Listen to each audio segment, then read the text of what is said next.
Welcome to my channel Syed Sultan TV. Please subscribe my channel. பார்த்தீங்கன்னா கோயில் திருவிழா நடந்துட்டு இருக்கு. இந்த கோயில் திருவிழா இருக்கப்ப அந்த சாமிக்கு அவ்வளோ மரியாதை இருக்கான். கூட்டத்தில் முண்டி அடிச்சு போய் அந்த சாமியை பார்த்து கையில இருந்து ஒரு பூவை வாங்கி சாமி சாமி அப்பா இந்த போராடியா திருவிழா முடிஞ்ச பிறகு அந்த சாமி அது பாட்டு கிடக்கும். அப்போ யோசிக்கும் சாமி, நேற்று கூட்டமாக வந்து என்னை பார்த்தானுங்க, இன்னைக்கு ஒரு பேர் கூட இல்லை, நானா உட்காந்துருக்கேன். நான் அப்போ நினைக்க அந்த சாமி டெய்லி திருவிழா இருந்தா நல்லா இருக்குமே, கொண்டாட மாட்டாங்க. நீங்க கண்ணை திறந்து இருந்திருக்கான், இன்னைக்கு திடீர்னு நீங்க எப்படி வரலாம்? எங்க தாத்தாவோட தாத்தா இந்த சாமியோட கண்ணை திறந்ததுனாலதான் மழை பெஞ்சு தெரியுமா? 2 குரூப்புகள் சாமி கண்ணை மூடியே உட்காந்துருக்கு. 2 குரூப்புக்கு இடையில அடி தடி ஆகி 50 பேர் போலீஸ் ஸ்டேஷன்ல எஃப்ஐஆர் போட்டு உட்காந்துருக்கேன். சாமி கண்ணை மூடினது அப்படியே தான் இருக்கு. என்ன நினைக்கும் சாமி, உங்களை யாரா என் கண்ணை திறக்க சொன்னது? நான் பாட்டுக்கு நிம்மதியாக கோயிலுக்குள்ள உட்காந்துருந்தேனே, கொண்டு வந்து வெளியில நிப்பாட்டிவிட்டு 2 குரூப்புக்கு இடையில அடிதடி ஆகி போச்சு. தந்தை பெரியார் தான் சொன்னாரு, இப்படி ஜாதி பிரச்சனைகள் இருக்கும் வரை சாமியோட கண்ணு கடைசி வரைக்கும் திறக்கவே திறக்காது, அது மூடித்தாண்டா கிடக்கும். ஜாதி என்று ஒளிகிறதோ அன்றுதான் இந்த நாட்டிலே புரட்சி என்பது உருவாகும் என்று சொன்ன தந்தை பெரியார் என்ற தாத்தா இல்லாட்டி லியோன் இந்த மேடையில இந்த இடத்துல உங்க முன்னாடி பேசிட்டு இருக்க முடியாது.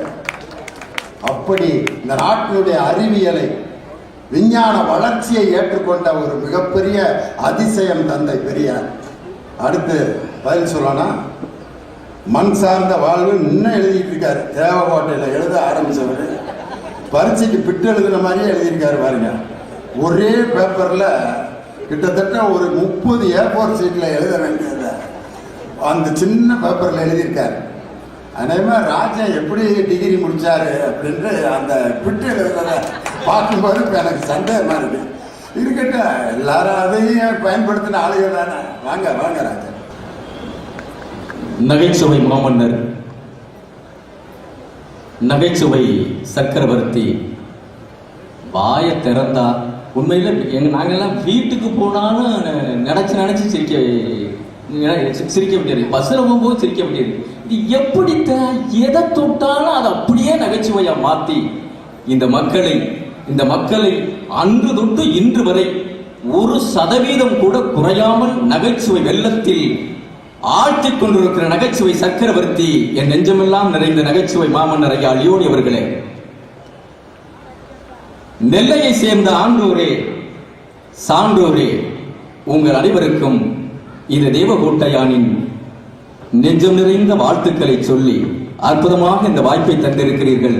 நீங்கள் எல்லாம் அப்ப கையை தட்டி வச்சாதான் எங்களுக்கும் அந்த பேசுறதுக்கு ஒரு உற்சாகம் வரும் என்கிற காரணத்தினால ரொம்ப அருமை. நான் எங்க போனாலும் ஒரு பாடலோட தொடங்குறது என்னுடைய வழக்கம்.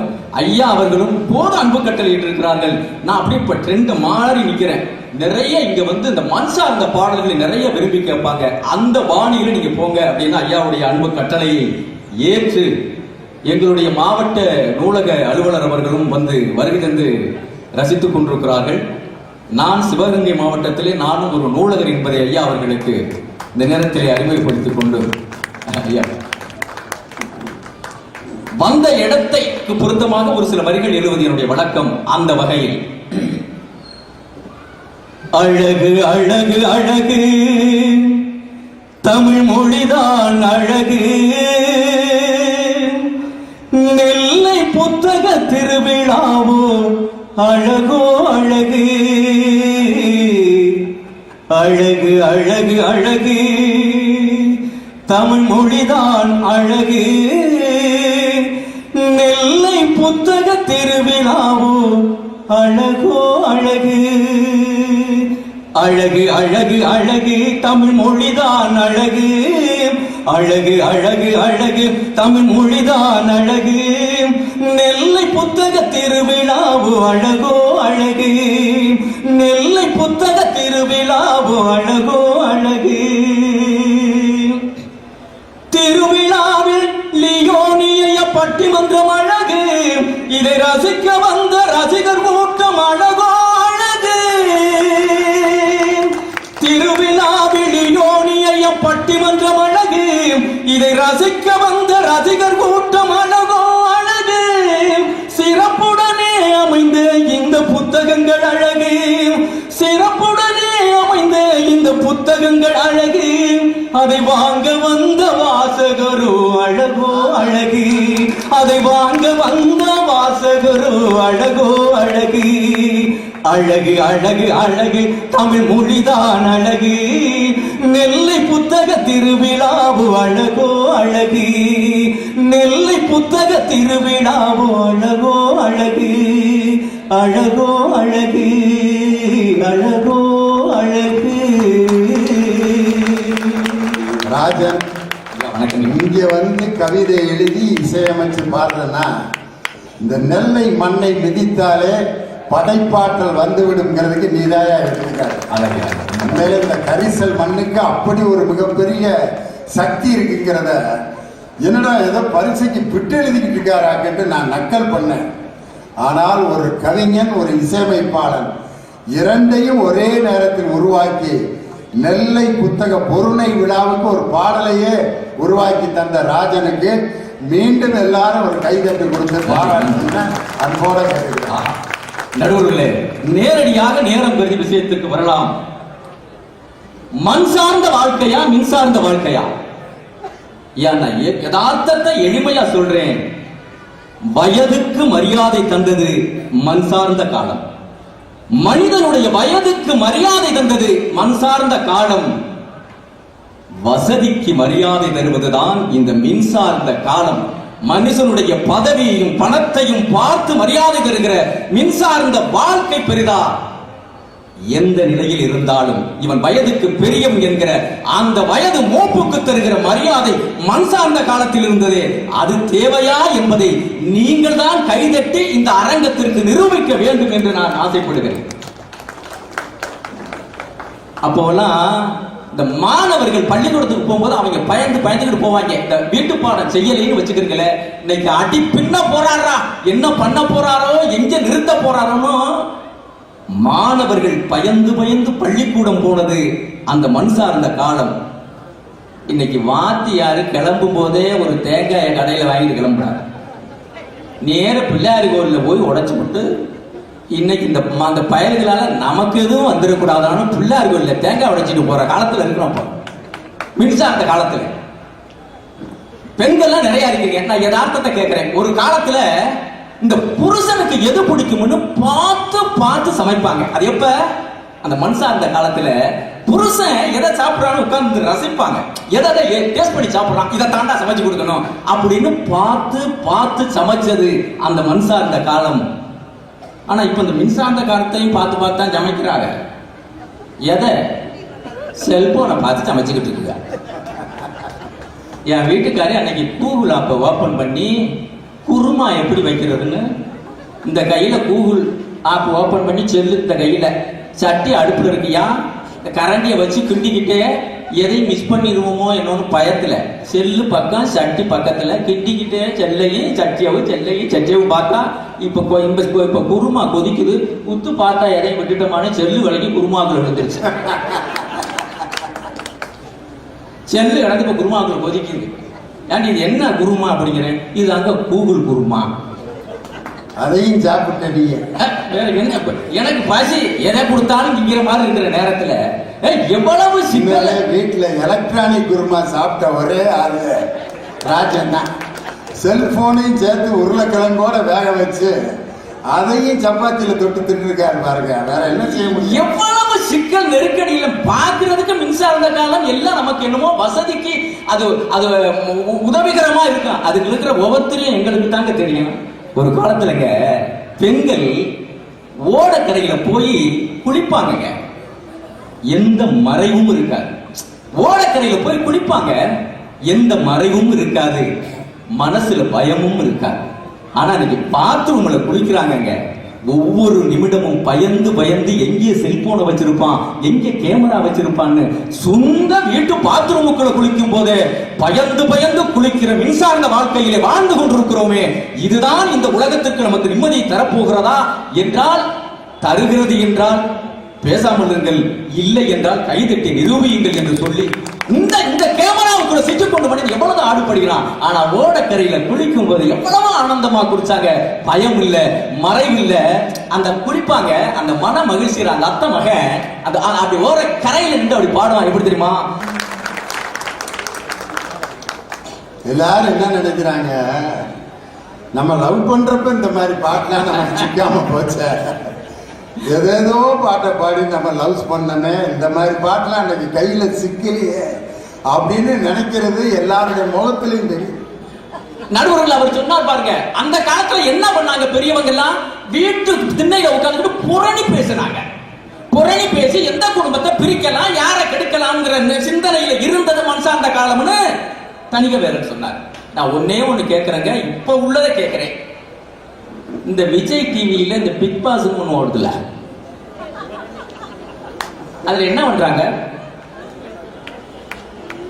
5-6 ஆம்பளையும் 15 பொம்பளையும் ஒன்னா கூட்டி ஒரு வீட்டுக்குள்ள போட்டு அடைச்சு அதுக்குள்ள இருந்து அதுக்குள்ள என்ன தெரியுமா வேலை, அந்த அதே ஒரே வீட்டுக்குள்ள ஒன்னா இருந்து புரணி பேச ஒவ்வொருத்தரா வெட்டி வீட்டை விட்டு அனுப்பணும். அதுதான் அவங்க கொடுக்குற சேலஞ்ச். இப்ப நீங்க என்ன பண்ணிக்கிட்டு இருக்கீங்க? நாங்க புரணி பேசுறோம் அந்த காலத்துல, நீங்க என்ன பண்ணிக்கிட்டு இருக்கீங்க? வீட்டுக்குள்ளே இருந்து தினந்தோறும் எங்களோட எங்களை குடும்பம் முடிக்க வைக்கிறீங்களா இல்லையா? எவ்வளவு சிக்கலுங்க. நான் யதார்த்தமா கேட்கிறேன், இந்த விஜய் டிவியில இப்ப சொன்னேன், விஜய் டிவியில இந்த கயல் நாடகத்தை எத்தனை பேர் பாக்குறீங்க எனக்கு தெரியல. சென்றாலும் சன் டிவியில என்றாலும் என் வீட்டுக்காரி தினந்தோறும் அது பார்க்காம எனக்கு பரிமாறவே மாட்டான். அப்படி கயலோட இப்ப ஒன்னும் கூட பிறந்த தங்கச்சி மாதிரி ஒண்ணு தான் இருக்கேன். இது நான் அந்த கயல் நாடகத்துல ஒரு 4 மாதத்துக்கு முன்னாடி உள்ளதை சொல்றேன், தயவு செய்து நினைச்சு பாருங்க. அவங்க அண்ணன் மூர்த்தி பயங்கர குடிக்காரன். ஒரு நாள் எல்லாம் கையில மூர்த்தி கீர்த்தி எல்லாம் வெளியில புறப்படுவாங்க. புறப்படும் போது இவன் என்னன்னா தொண்டு போறவங்க குடிக்காரன், ஆகா வெளியில போறோம்ட்டு அதுக்குள்ள ஒரு கோட்டை அடிச்சுட்டு இந்த ஸ்டோர் ரூமுக்குள்ள போவேன், ஏதாவது கள்ளப்பரப்பு எடுத்துட்டு வந்து தின்னுட்டு போயிருவோம்டா அப்படின்னு. உள்ள போன குனிஞ்சு கள்ளப்பரப்பு இருப்பேன், போத தள்ளியும் உள்ளே படுத்துட்டேன்.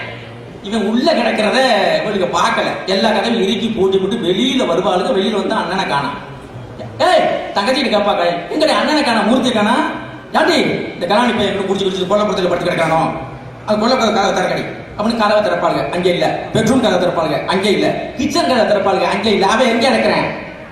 ஸ்டோர் ரூம்ல நடக்கிறேன். இதை பூரா பொறுமையா யாரு பார்த்துக்கிட்டு இருக்கிறா? என் வீட்டுக்காரி சேர்ல உட்காந்து பார்த்துக்கிட்டு இருக்கிறா. என் வீட்டுக்காரி நினைக்கிறா கிச்சனை திறந்துட்டாளுங்க, பெட்ரூமையும் திறக்கிறாளுங்க, கொல்லப்புறத்தையும் திறந்துறாங்க, அடுத்து ஸ்டோர் ரூமை திறந்துருவாளுங்க, மூர்த்தியை கண்டுபிடிச்சிருவாளுன்னு இவளா கற்பனையில நினைச்சு பார்த்துக்கிட்டு இருக்கிறா. இவ்வளவு திறனை முடிச்சவனுக்கு இது 3ஐயும் திறந்தவனுக்கு அந்த ஸ்டோர் ரூம் மட்டும் திறக்கல. இப்ப என் வீட்டுக்காரி சேர்ல உட்காந்துக்கிட்டு உள்ள டிவிக்குள்ள இருக்கிற கயல்கிட்ட பேச்சுவார்த்தை நடத்தினான். ஏய் உங்க அண்ணனை தானே தேடி வந்திய, உங்க அண்ணன் தானே தேடி வந்திய, ஆண்டி கிச்சனை திறந்திய,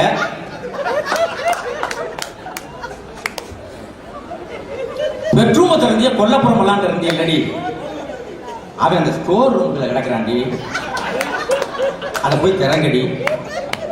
எது என்னமோ பக்கத்துல சேர் போட்டு பேசிட்டு இருக்குன்னு இவ கயலுக்கிட்ட பேசுறாயா, இது கயலுக்கு கேட்குமா? அவ வாட்டு கிளம்புறா. என் வீட்டுக்காரருக்கு பிரஷர் ஏறிச்சுக்கா, சேரோட வந்தாருங்க, எல்லா கடமையும் திறந்தாருங்க, அவன் மயங்கி கிடக்கிற அந்த ஸ்டோர் ரூம் மட்டும் திறக்க மாட்டேங்கிறடி. அது வந்தது வந்து அந்த கதவை திறக்கடி, அது வந்தது வந்து அந்த கதவை திறக்க. இவ கதவை திறங்கன்னு என் வீட்டுக்காரி கத்த, ரோட்ல ஒண்ணு சிரிக்கி யாரோ வந்து என் வீட்டு கதவை திறங்க.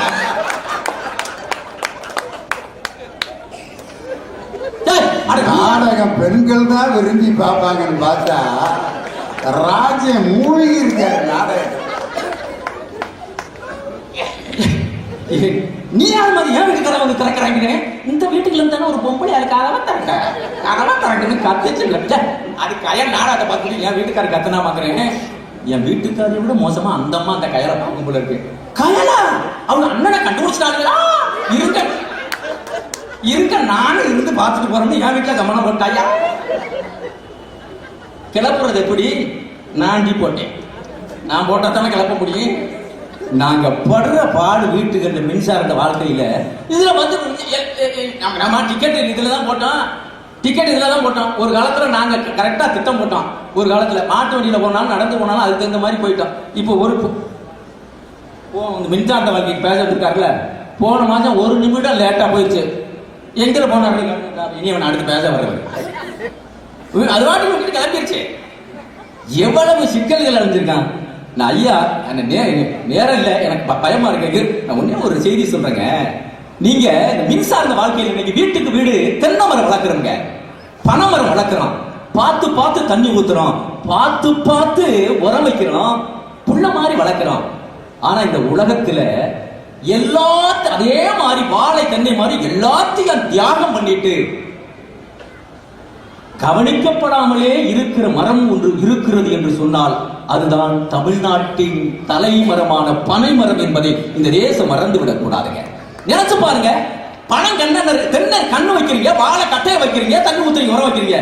யாராவது பனை மரத்தை நடுறீங்களா? வீட்டுல நட்டு யாராவது தண்ணி ஊத்துறீங்களா? எங்கேயாவது போட்டீங்களா? அதுவா விடுகணும், அதுவா முளைக்கணுங்க.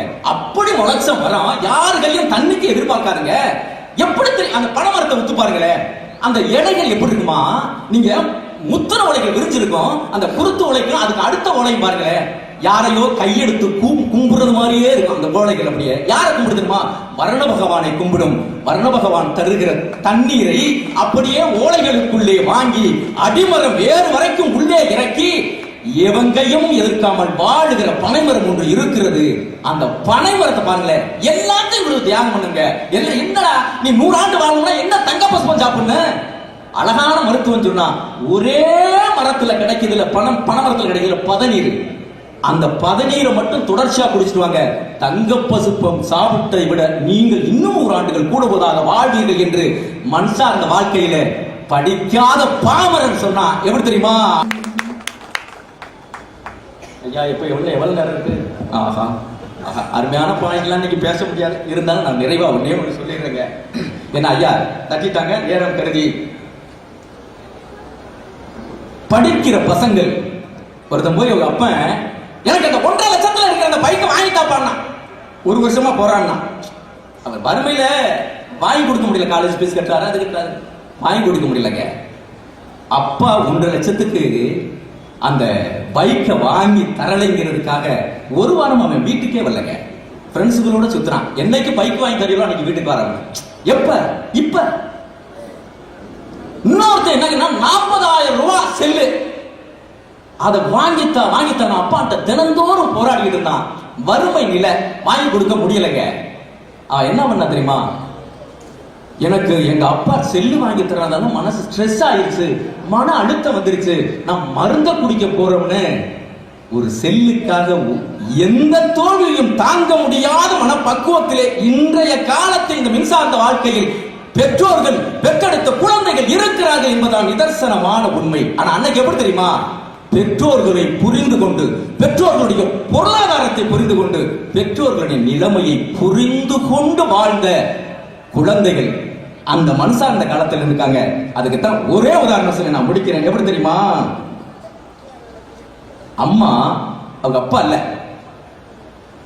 இந்த புள்ளை நம்ம தான் படிக்கல, இந்த புள்ளைய படிக்க வச்சிடணும் அப்படின்னு ஆசைப்படுறா.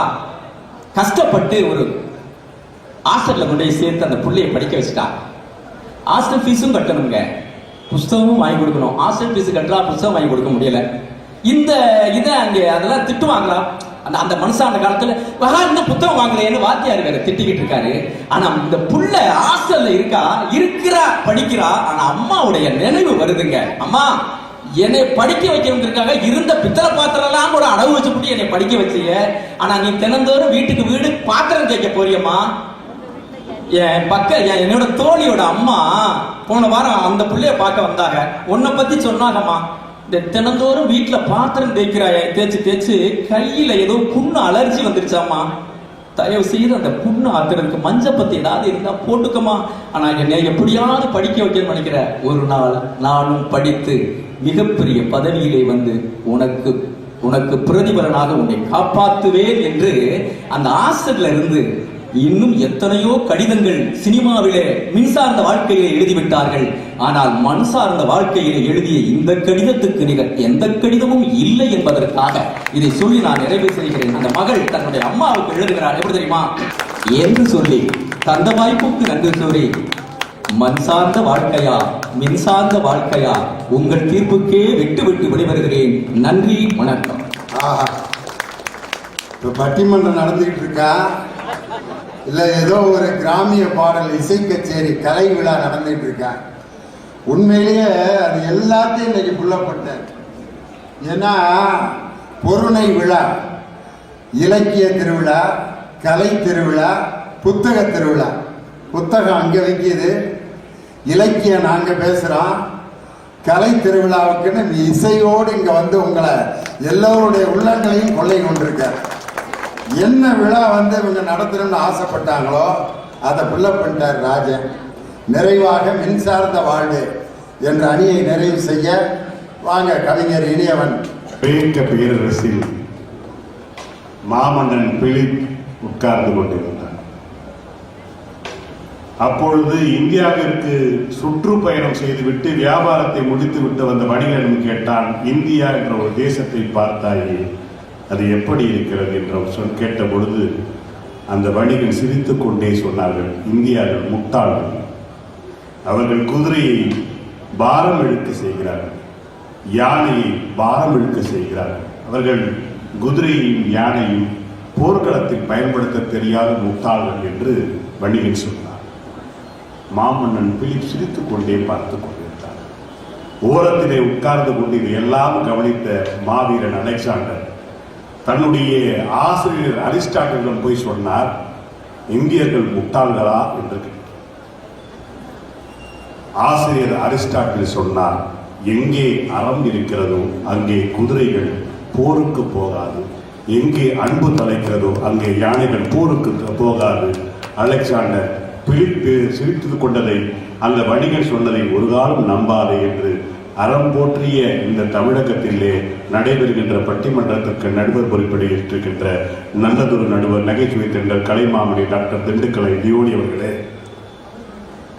அதான் முந்திரி பருப்பும் ஸ்வீட்டும் கொடுத்தாங்கல்ல, கூட வேற டீ வேற கொடுத்தாங்க. என்ன குறை உங்களுக்கு வச்சாங்கன்னே தெரியல. இந்த கத்தி நானும் போன வருஷம் வந்து பேசுறேன், நல்லா ரசிச்ச கூட்டத்தை என்னவோ மௌன அஞ்சலி செலுத்துற மாதிரி எல்லாரையும் அமைதி ஆக்கிட்டு ஒண்ணுமே தெரியாத மாதிரி 2 பேரும் உட்கார வச்சிருக்காங்க. எதுக்கு அது மாதிரி பண்றீங்க? அது பாருங்களேன், இன்னும் 2 பேரும் மௌன அஞ்சலி மாதிரியே உட்கார்ந்துருக்காங்க.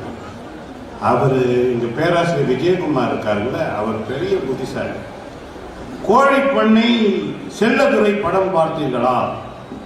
அங்கே மண் சார்ந்த வாழ்க்கை அல்லவா சொன்னது மிஸ்டர் இனியவன். நான் கேட்டது கேள்வி, கோழிப்பண்ணை செல்வதுரை படத்தை நீ டென்ட் கொட்டாயில பார்த்தியா இல்லை கியூபாய் டெக்னாலஜியில பார்த்தியா? 2024 வந்த படத்தை லேட்டஸ்ட் டெக்னாலஜியில் ஏசி தேட்டரில் பார்த்துட்டு வந்துட்டு என்னவோ கூத்து கொட்டாயில பார்த்துட்டு வந்த மாதிரி நாங்கள் இன்றைக்கும் சில விஷயங்களை மரபுகளை நவீனப்படுத்தி கொண்டே இருக்கணும். எனக்கு ஒரு வருத்தம் என்ன தெரியுங்களா? ஒருவேளை திருவள்ளுவர் காலத்தில் ஒரு லேப்டாப் இருந்திருக்குமானால், ஒருவேளை அவருடைய காலத்தில் விண்டோஸ் இருந்திருக்குமானால், அவர் ஏன் சார் உட்காந்து ஆணியில் உட்காந்து எழுதிட்டே இருக்கணும்? உட்காந்து சொல்ல சொல்ல அது பாட்டு கூகுள் கடற்கரை டைப் பண்ணியிருக்காரா? 1330 பொருள் மட்டும்தான் கிடைச்சிருக்கும். 1,00,000க்கு மேல திருவள்ளுவர் தாத்தா கடற்கரை எழுதி தள்ளியிருக்க மாட்டாரா? ஒருத்தர் சீத்தரை சாத்தனார் ஒருத்தர் இருந்தாராம். அவர் என்ன பண்ணுவாரா, தப்பான ஆணிட்டே குத்திக்குவாராம். அதெல்லாம் தேவையே இல்லை. டைப் பண்ண ஆட்டோ கரெக்ஷன் இருக்கு. இன்னைக்கு நீங்க உங்க காலத்துல இருந்துட்டு திரும்ப திரும்ப திரும்ப அவர் முன்னாடி பாடினார் பாருங்க.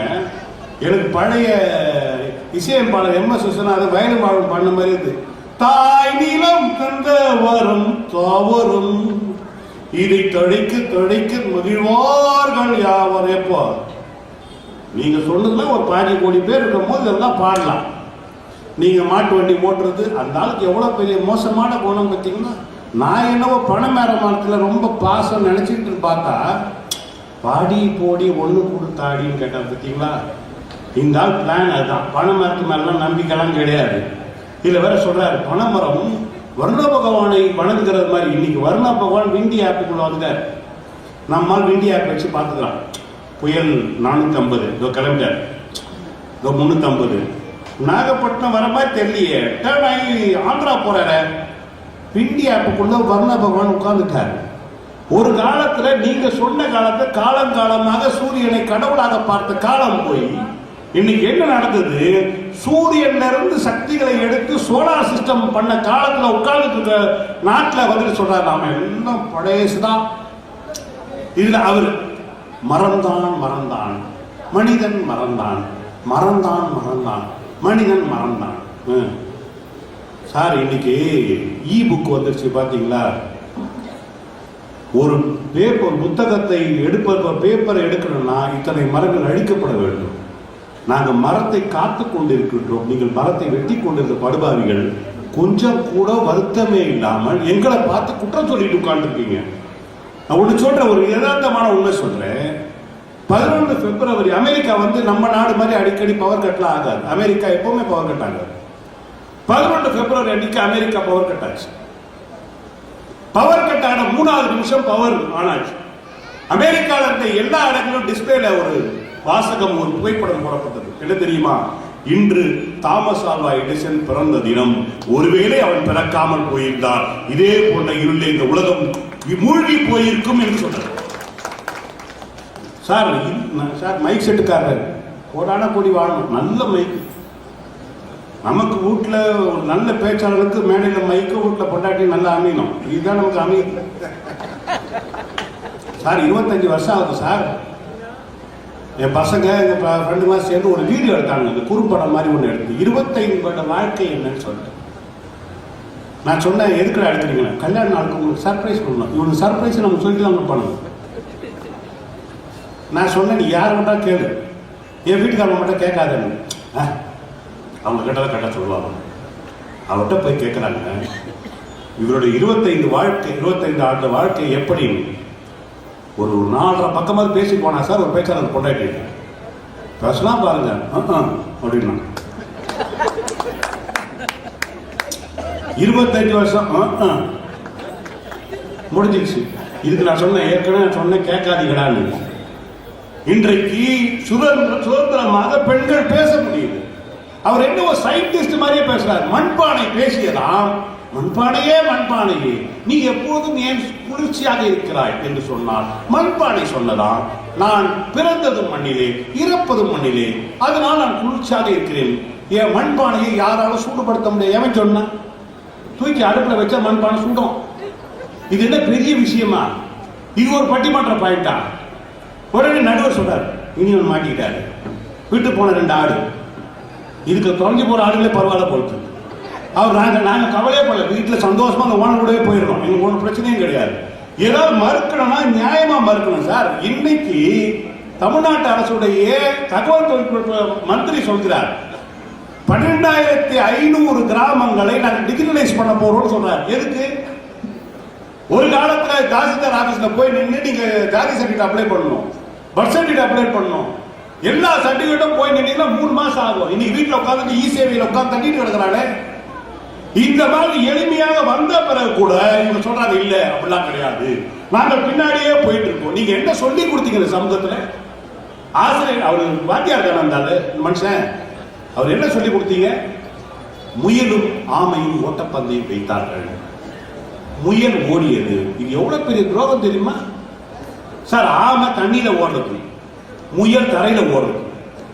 நீ மேட்ச் அதுல தண்ணி இதை தரையில விட்டுருக்கு, நான் யார் ஜெயிக்கிறாங்கன்னு சொல்லியிருப்பாங்க. அவனை தூக்கி தரையில விட்டுட்டு ஓடுறான், எப்படி சார் ஓடுவான்? நீ இதே மேட்ச் தண்ணியில வச்சு பாரு, முயல் ஜெயிக்குதா ஆமை ஜெயிக்குதான்னு பார்த்துருவோம். நீங்க அதை சொல்றதை விட்டுட்டு நீங்க ஒரு தவறான கருத்துக்களை சமூகத்துல கொண்டு போயிட்டே இருக்கீங்க சார். ஒண்ணு இவரு இந்த சில பேர் வந்து ரொம்ப புத்திசாலியா பேசுற மாதிரி பழைய கதையெல்லாம் பேசுவாங்க. விஜயகுமார் ஏன் அவரை பார்த்து நிறைய பேர் ஓடுறாங்கன்னா, ஸ்கூல்ல அவர் பயங்கரமான கேள்வி கேட்பார். ஒரு பையன்கிட்ட கேட்டார், அவர் நினைச்சிட்டாரு அவர் காலத்துக்கு பசங்க மாதிரி நினைச்சிட்டாரு. இந்த காலத்து பசங்க பயங்கர தெளிவா பண்ணுது. விஜயகுமார் கேள்வி கேட்டார் சார் ஒரு பையனை போட்டு, டேய் நடு கடல்ல மாங்காய் மரம் மாம்பழம் பொழுத்து தொங்குதே, நீ எப்படி போய் எடுப்ப? அவன் சொன்னான், கப்பல் ரிப்பேர், படகுல சார், படகு ஓட்ட சார். 2 துடுப்பு வச்சு கட்டை மேல துடுப்பு உடைச்சிச்சு. பையன் தெளிவா சொன்னான், நான் பறந்து போய் பழத்தை பறிப்பேன். சாருக்கு வந்துச்ச கோபம். எப்படி அவனுக்கு ரெக்கம் முளைக்கும்? உனக்கு மட்டும் நடு கடல்ல மாங்காய் மரம் முளைக்கும் போது ரெக்கம் முளைக்காதான்னு கேட்டான்.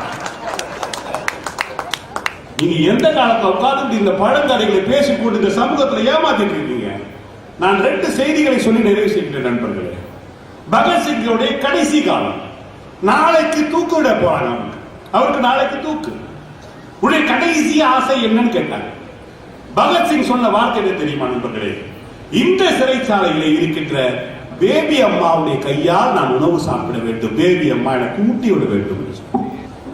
பேபி அம்மா வந்துட்டு பகத்சிங்கை பார்த்து அழுதுகிட்டே சொன்னாங்க, என் கையில சாபி, என் கையிலயா ஊட்டி விடணும்னு சொல்ற. ஆமா, பேபி அம்மா யார் தெரியுமா? சிறைச்சாலையிலே மலம் அள்ளக்கூடிய ஒரு பெண். அப்போது பகத்சிங் சொன்ன வார்த்தை, பேபி அம்மா, இந்த தேசத்திற்கு விடுதலை கிடைக்கிறதோ இல்லையோ, உனக்கு முதலில் விடுதலை கிடைக்க வேண்டும் என்பதற்காக நான் மரணிக்க தயாராக இருக்கின்றேன். நீதான் எனக்கு சாப்பாடு விட்ட வேண்டும். இன்றைக்கு நாங்கள் என்ன தெரியுமா செய்தோம்? மனித மனத்தை மனிதன் அள்ளக்கூடாது என்று இயந்திரத்தை நாங்கள் கண்டுபிடித்தோம். நீங்கள் காலகாலமா ஒரு ஜாதியை கூப்பிட்டு இவன் தான் மலமல்ல சொல்லக்கூடிய செய்ய வேண்டும் என்று நிர்பந்தித்தவர்கள் நீங்கள். நீங்கள் பேசலாம் அந்த வார்த்தையை.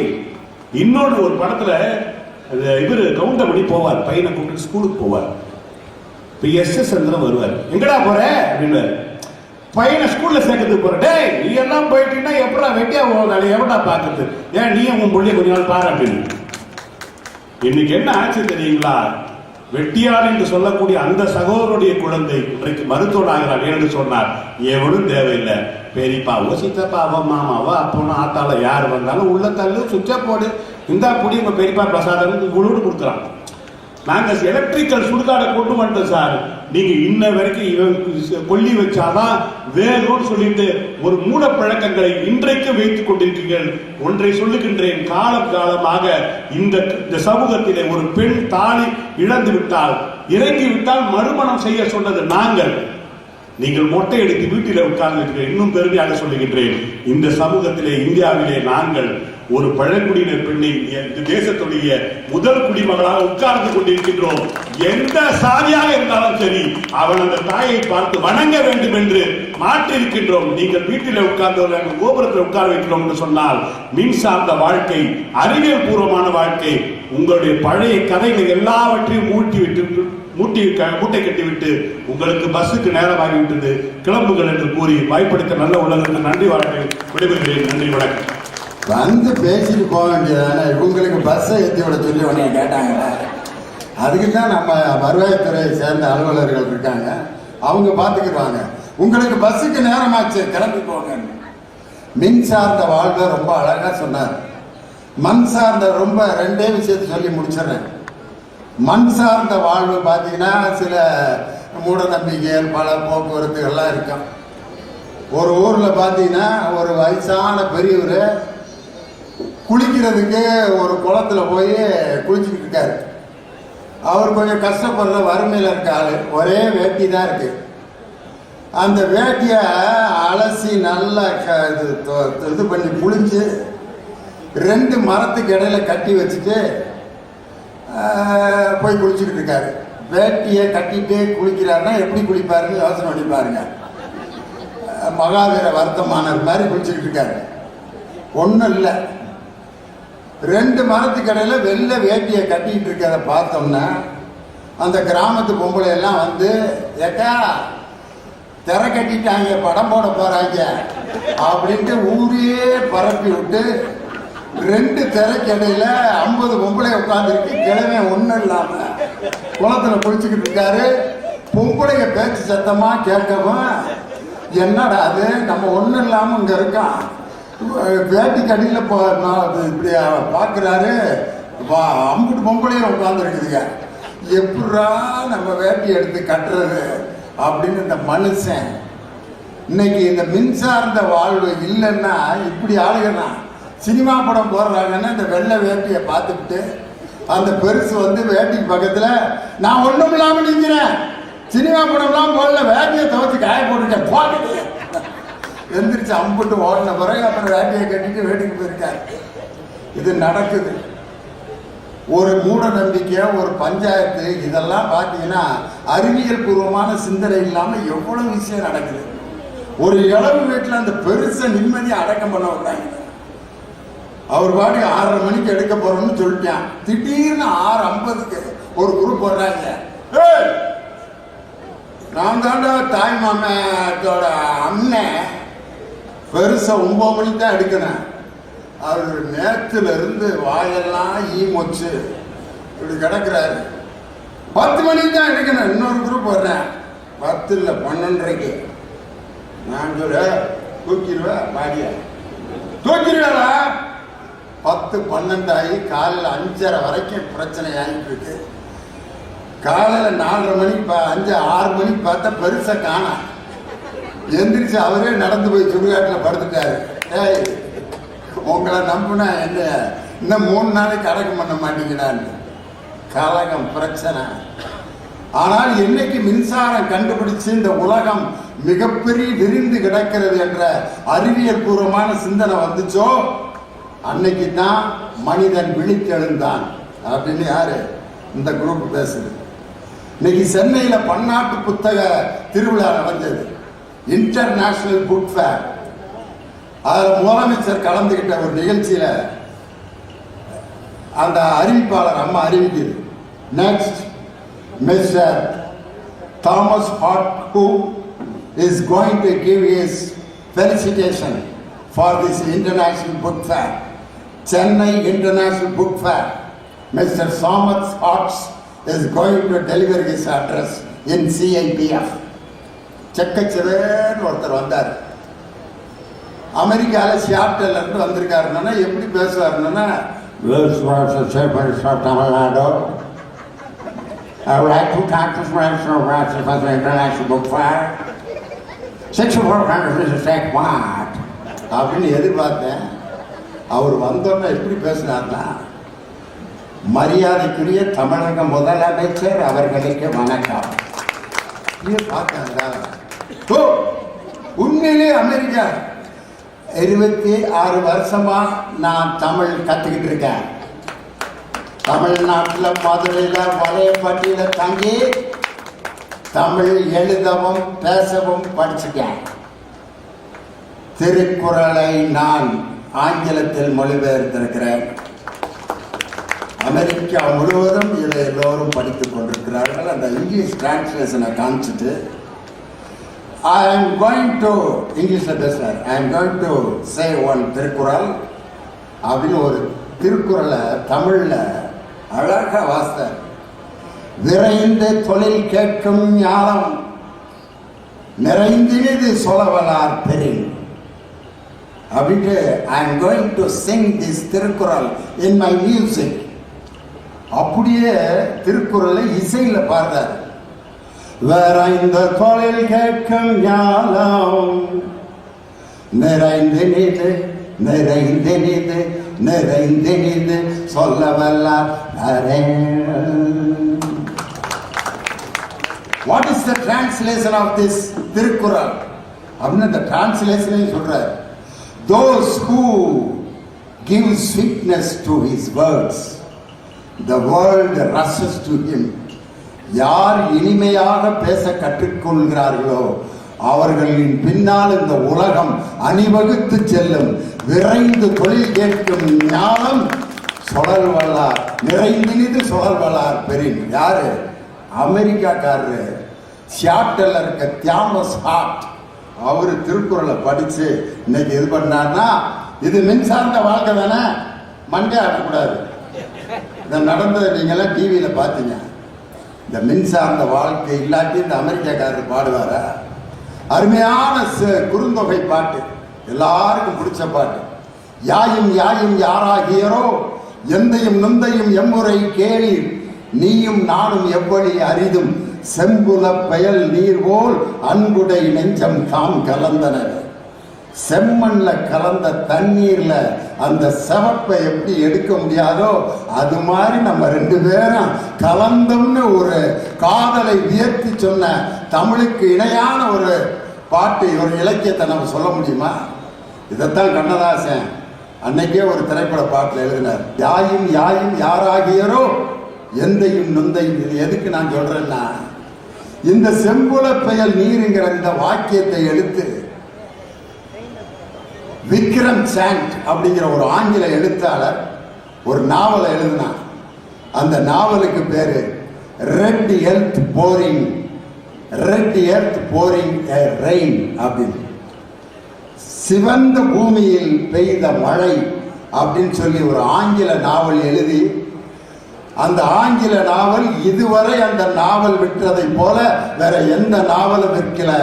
அந்த நாவலுக்கு அடிப்படையாக இருந்தது செம்புல பெயல் நீர் போல் அன்புடை நெஞ்சம் தாம் கலந்தனவே என்கிற அந்த குறுந்தொகை பாட்டுன்னு சொன்னான். இந்த மாதிரி அந்த மண் சார்ந்த வாழ்க்கை இன்னைக்கு ஒரு விக்ரம் சாண்ட்ங்கிற ஒரு எழுத்தாளரை நம்ம குறுந்தொகையை டிரான்ஸ்லேட் பண்ண வச்சது மின்சார்ந்த வாழ்க்கை இல்லையா? இன்னைக்கு தமிழ்நாடு அரசு 10 கோடி ரூபாய் நிதி ஒதுக்கீடு செய்திருக்கு. எதுக்காக? வெளிநாட்டில் வாழ்ந்து கொண்டிருக்கக்கூடிய தமிழ் குழந்தைகள் நாட்டுப்புற கலைகளை படிப்பதற்காக 10 கோடி ரூபாய் நிதியை ஒதுக்கி அங்க இருக்கிற அமெரிக்காவில் இருக்கிற நமது குழந்தைகள் தப்பாட்டம், மயிலாட்டம், ஒயிலாட்டம், சிலம்பாட்டம், கரகாட்டம் எல்லாத்தையும் படிக்கட்டும்டான்னு சொல்லி நமது கலைகள் செத்து போய்விடக் கூடாது என்பதற்காக இந்த பொங்கல் நாள்ல மரியாதைக்குரிய நமது பாராளுமன்ற குழு தலைவர் அருமை சகோதரி கனிமொழி அவர்கள் நடத்திய சங்கமம் என்ற அந்த விழா நாட்டுப்புற கலைகளுக்கு ஒரு மிகப்பெரிய மகுடமா இருந்துச்சுல்ல. இதெல்லாம் என்ன? இந்த எலக்ட்ரிக் வேர்ல்டு தான் இந்த நாட்டுப்புற கலையிலே கொண்டு போச்சு. ரைட்டு, தீர்ப்பு சொல்லணும்ல. ஒரு செய்தியை வச்சு நான் தீர்ப்பு சொல்றேன். நீ பார்த்தீங்கன்னா நெல்லைக்கு இது முல்லைக்கு தேர் கொடுத்தான் பாரி. ஒரு முல்லை கொடி அப்படியே படர்ந்து அப்படியே படர முடியாம தவிச்சுக்கிட்டு இருக்கு. பாரி மன்னன் தேர்ல வந்தவன் தேரை கொண்டு போய் பக்கத்தில் நிறுத்திட்டு இறங்கி போயிருக்கான். எல்லாரும் என்ன நினைக்கிறாங்க? பைத்தியக்காரனா இருக்கான் போல இருக்கு. யாரெங்க இந்த கொடிக்கு உடனடியாக பந்தலை அமைத்து கொடுங்கள் அப்படின்னா 100 பந்தல் போட்டிருக்கான். இந்த கிரிக்கன் தேரை கொண்டு போய் நிற்பாட்டிட்டு போயிருக்காங்க. கிருபானந்த வாரியார்கிட்ட கேட்குறாங்க, பைத்தியாரத்தனமா இல்லையா அது அப்படின்னு. அதுக்கு வாரியார் சாமி சொல்றாரு ஒரு உதாரணம்.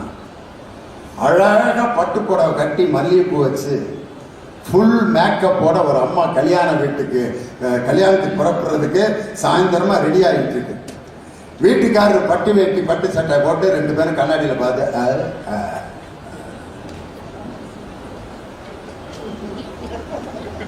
பூவெல்லாம் வச்சு எப்படிங்க இருக்கு புடவை, என்னமோ இன்னைக்கு ரொம்ப அழகா இருக்குடி அப்படின்னு ரொமான்ஸ்லாம் பண்ணிட்டு இருக்காங்க.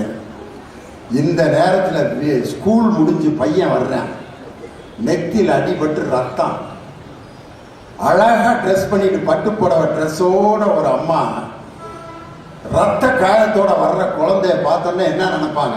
என்ன செய்வாங்க? நீங்களா இருந்தா என்ன செய்வீங்க? இங்க உட்காந்துருக்க சகோதரிகள்லாம், டேய் ரத்தம் இரு, போய் அழுக்கு துணி எடுத்துட்டு வர்றேன்ட்டு போய் வீட்டில் போய் பழைய துணியெல்லாம் தேடி அழுக்கு துணியை தேடிக்கிட்டா இருப்பா அந்த தாய். எந்த அழகான வெள்ளை கலர் பட்டு சேலையை ஆசைப்பட்டு கட்டினாலோ வேகமா ஓடி போய் அந்த பட்டு சேலையோட அந்த குழந்தையின் ரத்தத்தை ஒரு தாய் எப்படி துடைப்பாளோ அதைத்தாண்டா அந்த பாரி மன்னன் முல்லைக்கு தேர் கொடுத்தான் அப்படின்னு யாரு? வாரியார் சாமி விளக்கம் சொன்னார். இன்னைக்கு மிகப்பெரிய அறிவியல் புரட்சி நடந்துட்டு இருக்கலாம்.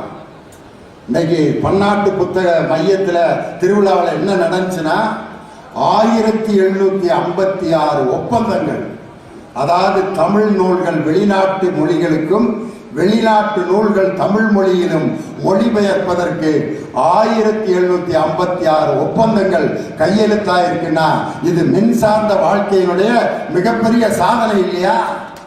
தந்தை பெரியாரின் சிந்தனைகளை 21 மொழிகளில் மொழிபெயர்த்து எங்கள் தமிழ்நாடு பாடநூல் கழகம் பெரியாருடைய சிந்தனை 21 மொழிக்கு போயிடுச்சு. எல்லா புத்தக நிலையங்களையும் நீங்க பார்க்கலாம். பாடநூல் கழகத்தினுடைய ஸ்டால்ல பார்த்தீங்கன்னா 21 மொழிகளில் பெரியாருடைய சிந்தனைகள் உலகமெங்கும் போயிட்டு இருக்கு. ஆனா இன்னைக்கு பெரியார் மீது ஒருத்தன் செருப்பை எரிஞ்சான். செருப்பை எரிந்தவன் செத்து போய்விட்டான். ஆனால் பெரியார் இன்னும் வாழ்ந்து கொண்டிருக்கிறார். பெரியார் மீது செருப்பை எரிந்தவன் செத்து போனான். பெரியார் இன்னும் வாழ்ந்து கொண்டிருக்கிறார். பெரியார் பேசிக் கொண்டிருக்கும் பொழுது யாராவது கேள்வி இருந்தா கேளுங்க அப்படின்னு சொன்னா மேடையில் வந்து சில பேர் கேள்வி கேட்பாங்க. சங்கடமா இருக்கிறவங்க உங்க கேள்வியை பேப்பர்ல எழுதி கொடுங்க பாரு. ஒருத்தன் பெரியாரை அவமானப்படுத்தணுங்கிறதுக்காக முட்டாள் அப்படின்னு எழுதி கொடுத்தான். பெரியார் அதை வாங்கி வாசித்துட்டு என்ன சொன்னார் தெரியுமா? யாரோ ஒருத்தன் அவன் பேரை மட்டும் எழுதிட்டு கேள்வியை எழுதாம விட்டான். அவன்கிட்ட அந்த காகிதத்தை கொடுத்து கேள்வி எழுத சொல்லி போட்டு விட்டார்களே என்று மலர்கள் அழுவதில்லை. ஒரு நாள் வாழ்ந்தாலும் மற்றவருக்காக எவன் வாழ்கிறானோ அவன்தான் இந்த உலகத்தில் சொர்க்கத்தை பூமியை சொர்க்கமாக்கியவன் அவன்தான். எல்லா வசதியும் இருக்கு, மனசுல இன்னைக்கு ஈரம் இல்லையா மனுஷன். இன்னைக்கு பாத்தீங்கன்னா ஒரு ஆக்சிடென்ட் ஆச்சுன்னா உடனே அந்த துடிக்கிறவன் அப்படியே செல்ஃபி எடுக்கிறான்.